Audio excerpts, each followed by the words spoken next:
Welcome to Half 2-4. Today in the show, the total capitulation of La Liga, why the English underdog Burnley earns more than the champion Barca, an office revolution at the Emirates Arsenal is preparing the status of the richest manager on the planet for Mikel Arteta. Also today, a Hollywood ending for Casemiro at Inter Miami next to Messi, the transfer triumph of Diego Simeone, who is taking Bernardo Silva for free due to the collapse of Juventus, and the incredible miracle of Unai EMERY in the Europa League, which made Prince William himself cry in the stands. We are talking about all of this and much more right now. If you think that history, greatness, and club status decide everything in modern football, then I have a cast iron figure for you that will completely shatter these illusions. Modest Burnley, who crashed out of the Premier League, earned more at the end of the season than Catalan Barca for their triumph in La Liga. And we are talking not about symbolic pennies, but about a solid 5 million euros of pure difference in favor of the English underdog. But the most terrifying thing for European football begins when we look at the earnings of the new champion of England, London's Arsenal. Let's break down the office accounting, because it fully explains this financial abyss. Barca, as the official champion of Spain, received 156 million euros from the television distribution of La Liga. For the Spanish market, this is an absolute maximum. You win the title. You have the status of a giant, and you take the biggest piece of the pie. And now we look at the financial magic of England. The worst club in the Premier League automatically takes 130 million euros. This is the fixed base amount, even for the last place in the table. But the main thing is the so-called parachute payments after relegation. In the first year in the lower division, the club is guaranteed to receive percentages of the elite's television money, which is approximately another 31 million euros additionally. In total, for one unsuccessful season, Burnley enriched themselves by over 161 million euros. And what is happening at the top of English football? True financial madness. London's Arsenal, purely for performances inside the Premier League, without a single cent from European competitions, earned a cosmic 206 million euros. This crazy sum includes a guaranteed base share from TV rights in the amount of 113 million pure prize money for first place of 62 million, as well as 31 million euros for constant broadcasts of the Gunners on major TV channels. Think about it. The champion of England alone collects internal capital that leaves the top clubs of Europe far behind. The reason for such an abyss is simple.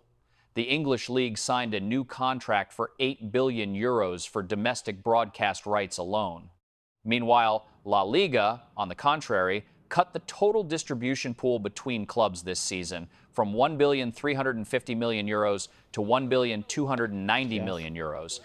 I think that La Liga can boast as much as it wants about having Real and Barca sign Mbappe or hype Yamal, but the financial reports do not lie.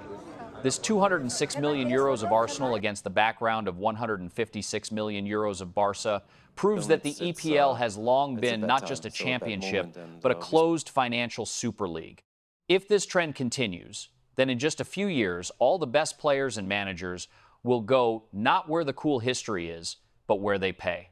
And the Premier League pays here, both to its leaders and to outright underdogs. And what do you think, friends? Do the European giants have any real chance to catch up with the income of the English, or is the fate of football wealth already completely decided? Thanks, guys. Thank you. Mikel Arteta did not just bring the gold back to the Emirates, he is officially launching a large-scale financial revolution inside the club. While the fans are celebrating, the management of Arsenal has already prepared a new office surprise for the Spaniard. The Gunners are ready to offer their chief conductor cosmic conditions that will bring him to the level of the richest managers on the planet and finally close any backroom designs of competitors. Let's break down the current figures, because they are truly impressive here. Under the current agreement, Arteta earns £16 million sterling a year.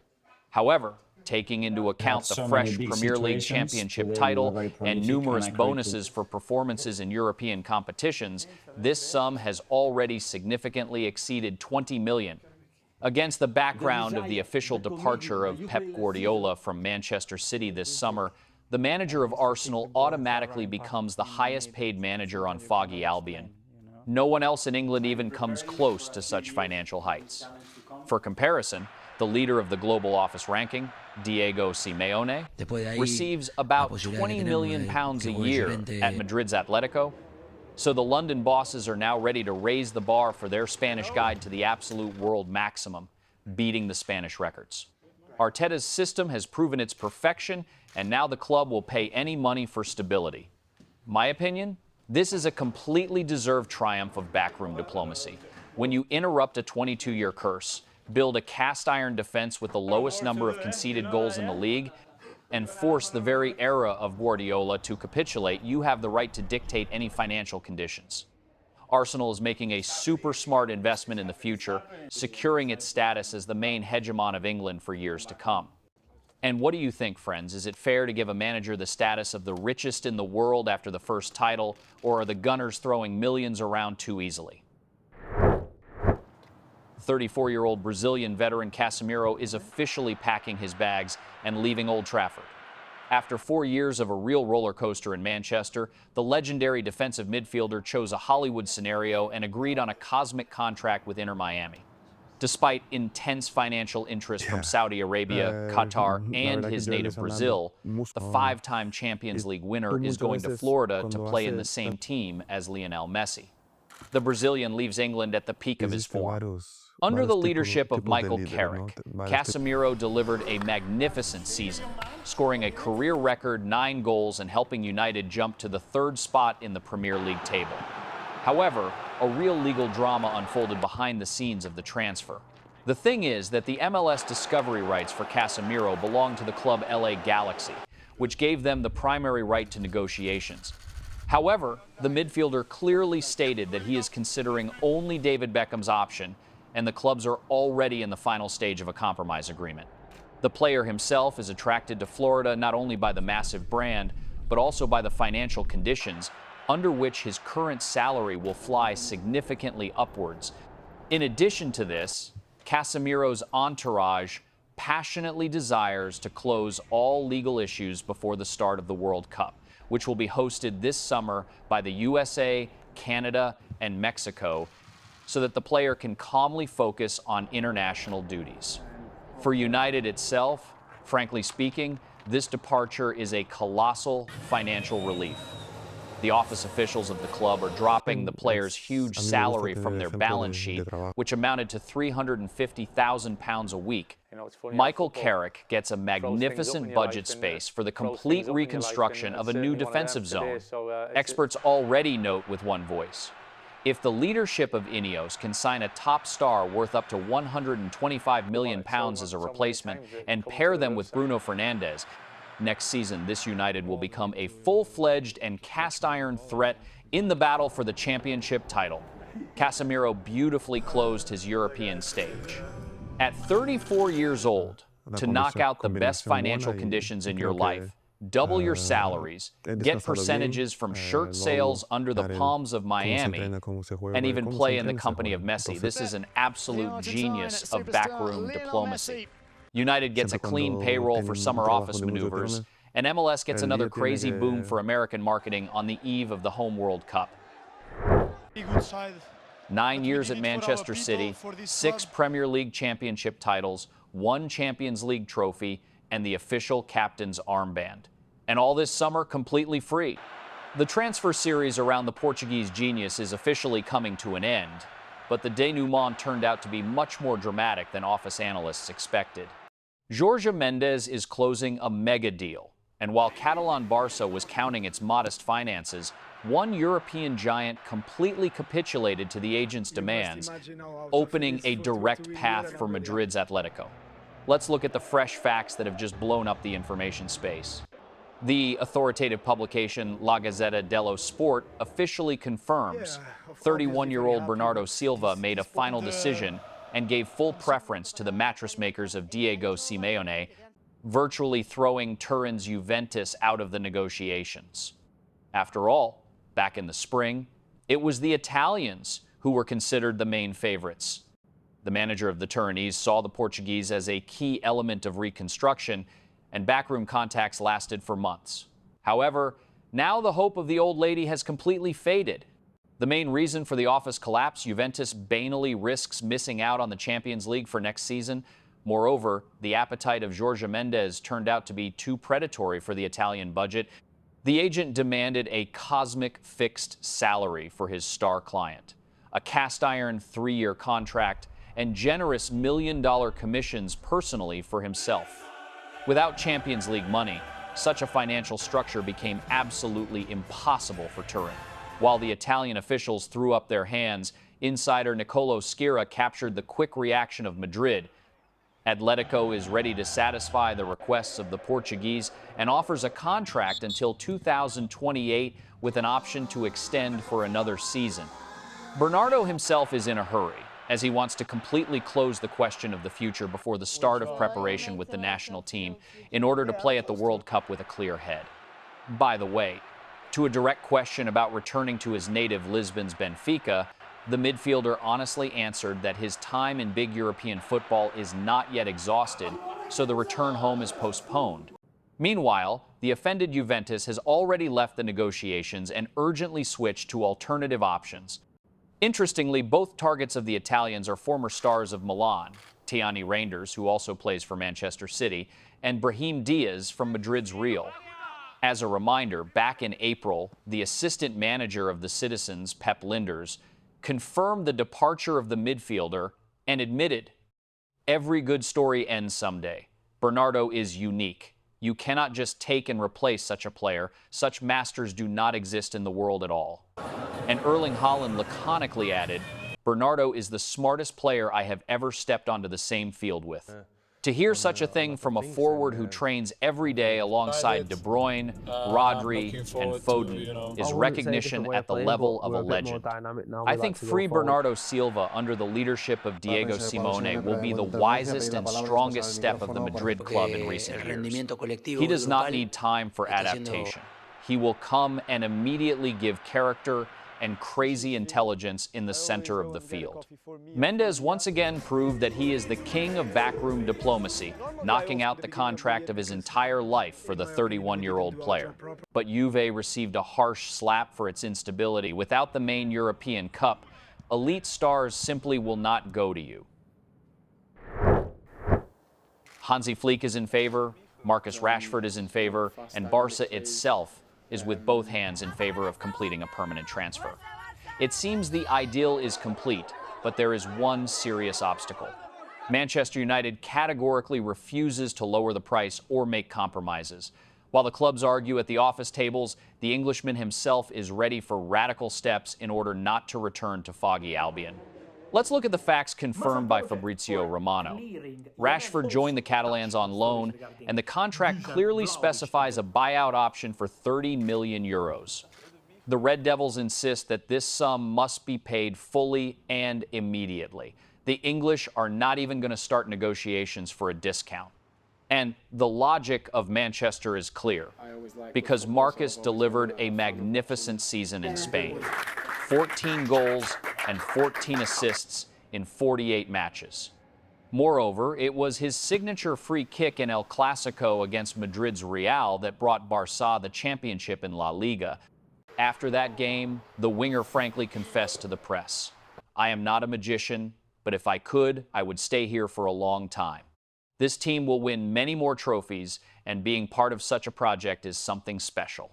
To ease the financial burden on the Catalan club, Rashford took an unprecedented step and agreed to a 40% reduction in his salary.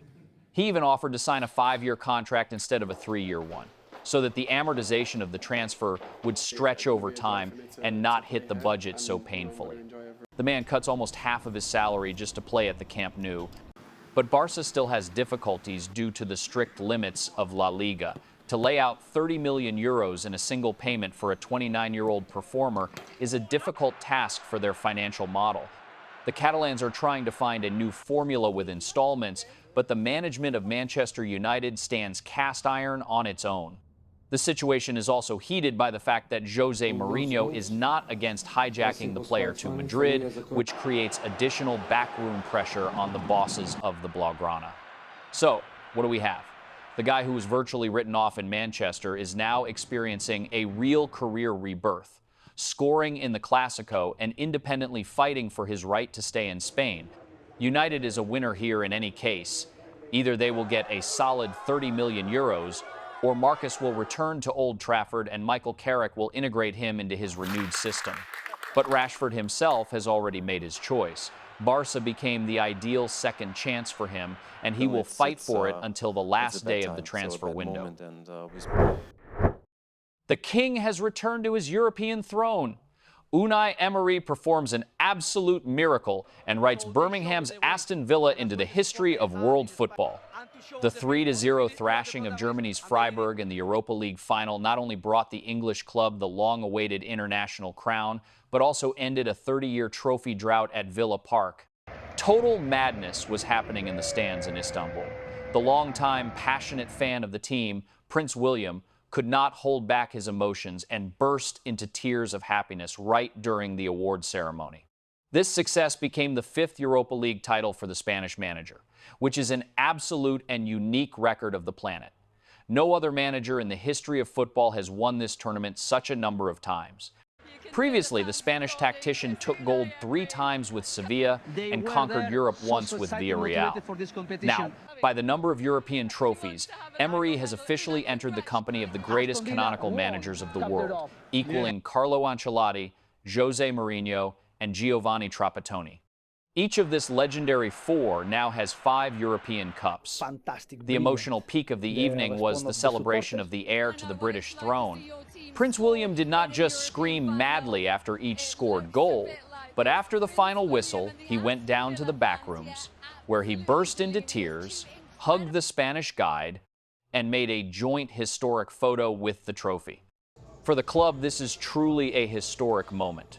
The last time the Villains celebrated success was in the 1995-1996 season, when they won the English League Cup. In addition, Aston Villa replenished its already solid European collection, which already includes the European Champions Cup of 1981, 1982, the UEFA Super Cup, and the Intertoto Cup. After the match, a happy Unai Emery gave an emotional interview to the TNT TV channel. "This is fantastic. Europe gave us a lot, to me personally too. I will always be infinitely grateful to this tournament. This year we played very seriously and focused. I told the guys in the dressing room that we need passion and discipline. I asked them to show on the field that they are the main characters, and they did it." Separately, the back rooms discussed the magic of 2 Birmingham players. Our fearsome goalkeeper, Emi Martinez, won the status of the absolute king of finals. The Argentine has played 7 decisive matches in his career, including the 2022 World Cup, and won all 7. And Jadon Sancho established a unique trend, winning his 2nd European trophy in a row. The Englishman managed to reach the finals 3 years in a row, first with Borussia in the 2024 Champions League, then in the Conference League with Chelsea, and now lifted the 2026 Europa League over his head. If you need European Cups, just call Jadon. Unai Emery is an absolute backroom genius who turned Aston Villa from a crisis fighter for survival into a fearsome European force. The star records of Martinez and Sancho only prove that this team had a cast-iron winning mentality. Birmingham beautifully broke into the elite, and the tears of the future king of Great Britain in the stands are the best advertisement for the greatness of this tournament. And what do you think, friends? Will Emery, with this crazy squad, be able to make a noise in the Champions League next season, or will the Europa League remain his only cozy comfort zone? Leave your honest comments. Feeling our supporters, they want it as well. I'm finishing you.